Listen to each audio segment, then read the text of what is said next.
En Austria, al igual que los borbones, por reinar en España. Solo tiene una explicación que lo sepa. Me puse el ejército del aire, por una mierda demasiado gorda. Curraba semana sí, semana no, estaba de puta madre. Total que ese fin de semana fui a la zona de bares. A unas horas se supone estuviera lleno y solo había 7 chavales. De los 7 me vinieron con placas. Se pensé la pestaña, algún tal que me han pillado, siempre he sido mafias.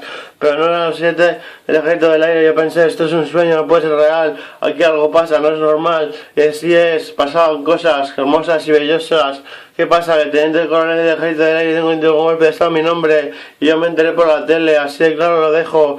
Mi familia es adoptiva, no sé bien mis principios, pero ya creo que lo sé, soy en Austria.